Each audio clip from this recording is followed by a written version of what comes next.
What's up guys, Venom RB here. So today we're going to be talking about the brand new Driving Empire update and just going over everything that's come. So that includes the 2018 Koenigsegg Thor, and then you have some new vehicles along with it, like the SF90, which got a remesh, I believe, the Urus, which got a remesh, I believe that as well. Most of these cars are just remeshed, however, we do have some new stuff like the C8 Z06, which is pretty neat. But yeah, let's just get right into it.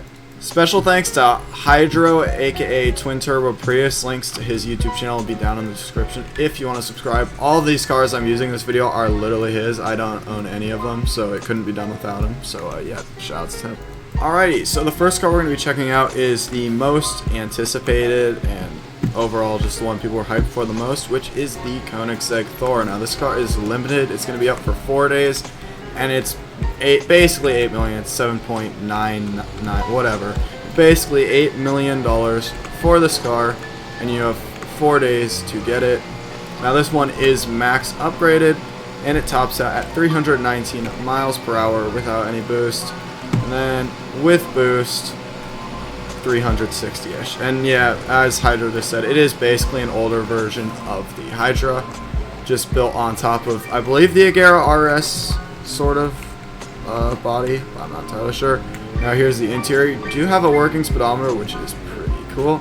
And then obviously, of course, you do have your opening doors, which look nice. You have the front, which opens, and then you also have the back that opens. So just like any Koenigsegg, with a lot of detail. Ultimately, is this car worth it? When you compare it to the Hydra, which was $1 million more, not really.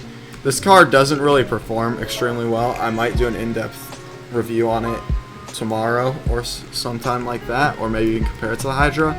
This is just basic, but I would not really recommend this car unless you just want it for the collectability. It's just not that fast or anything. Okay, so the next car we have is the Rimac Naviera, something like that, and this car is around 5.8 million, as Hydra just wisely said. Now this was kind of a... Some people were happy this was coming, some people weren't, because this car used to be available on the Car Pass a long time ago, and now you can buy it, obviously, so it was semi-rare until then. Now interior looks quite nice amount of detail, working speedometer, all of that. This is an electric vehicle, if you were unaware, so just single speed, quite fast, 0 to 60 as you can see. Definitely a good drag car if that's what you're looking for. Now it's $6 million with a top speed of 289 miles an hour. If you're looking for a grinding car, probably not too worth it. Even with boost, you're only going to get to about 340 miles an hour. So, I mean, not too great. If you'd like to see an in-depth video on this as well, just let me know. This is kind of just an overview. Handling on this car as well, nothing too spectacular. It's not bad, it's just not incredible. Now for stuff that opens, you do have just the 2 doors, nothing else opens unfortunately, but I mean, at least you got the doors, and as you can see, there's a closer view of the interior. Ultimately, is it worth it? Kinda not, because it's just no real point, but it is a good car, and it's definitely not a bad option, it's just not the best. Okay, next we have the Koenigsegg AGR R. Now this car is $1.86-ish million. Now this does have a removable roof, which the Thor does as well, I should have pointed that out. Now this car is pretty sick. Obviously Extreme Need for Speed vibes, if you've ever seen that movie before. Now, this car tops out at 291 miles per hour, and then with boost, this is not premium boost I'm guessing, but 309. So not a bad car for the price range. Probably not the most terrific handling. Again, just kind of average, nothing too outstanding. For stuff that opens, you get all the usual Koenigsegg. You got the dihedral synchro helix doors, or however you say it. You got the frunk, and you got the engine. Basically, this feels almost identical to the Thor. Another car people were really excited for that's coming in this update is the C8 Z06, which basically is a Chinese Ferrari made in America, or wherever it's made. Now this has a functioning interior as well. It's not a bad car. I believe this one is stock, seeing as it's just meh performance. It's not bad.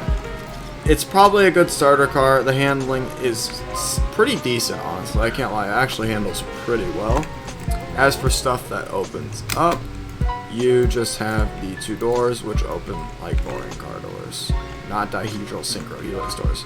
Anyways, here's a closer look at the interior. Again, pretty solid car. A lot of people are hyped for this. I'm glad it came, even though I don't love the car. But yeah, so that's the C8 Z06. Now let's check out the normal C8. Alrighty, now we have another remeshed car, which is the normal C8. I'm not going to go into detail because the Z06 does the same thing basically. They do sound different because, fun fact, the C8 and the C8 Z06 do have different engines. But overall, interior wise and stuff, looks the exact same. Good car, very cool. It's been in the game a while and it's very popular already. Alright, now we have the Lamborghini Urus, whatever. This does have a body kit now, which is cool, and it does this. It makes it wider, so if that's your kind of thing. Performance-wise, handles like a boat, which is about what you'd expect. It's not the fastest machine. I'm not going to bother with top speed since I know most people don't care because that's not what you get this for. All in all, not bad car, body kit's cool, just meh. Okay, next up on the list is the Audi R8, which has got a remesh, finally. It looks quite nice on the interior, working speedometer and all of that good stuff. And along with that, we also now have a Vorsteiner kit overalls. You can get the carbon wing, you can get the carbon splitter, you can get carbon side skirts, and then you can also do a bumper delete if you're into that kind of thing. So ultimately, pretty cool. I'm glad this got a remesh. As for stuff that opens on it, you can open the glass on the back, and then you can open the 2 doors. And there's a better view at the interior, which is super detailed. Alright, and finally, the SF90, which has gotten a remesh.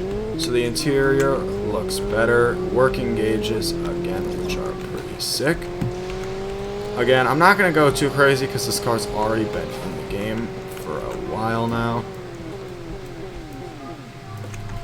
Now for stuff that opens, you have both doors opening, and that's literally it. Alright, next we're looking at the Mazda RX7. This has the wide body kit on it. You can hear the rotary sounds like it's farting, that's pretty cool. For the engine bay, you do have a not extremely detailed engine, but an engine, so that's pretty cool. The doors open. This is obviously a right-hand drive vehicle.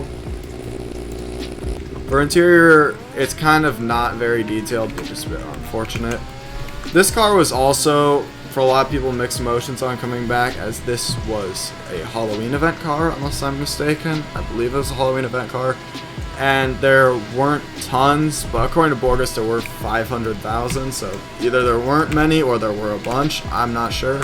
Anyways, this car is now back. It's right around 90,000 credits. And yeah, it's a pretty good car. I mean, it's not going to be winning you any races or anything. It's more of just like a cruising car. So yeah, ultimately, good car. Definitely glad they added this back into the game, as a lot of people have requested it. There is also, I believe, a Veilside kit coming to it in the future, so if you're into that, the Veilside kit's what was in Tokyo Drift's Fast and Furious, I believe. So that's exciting. Again, not a bad car.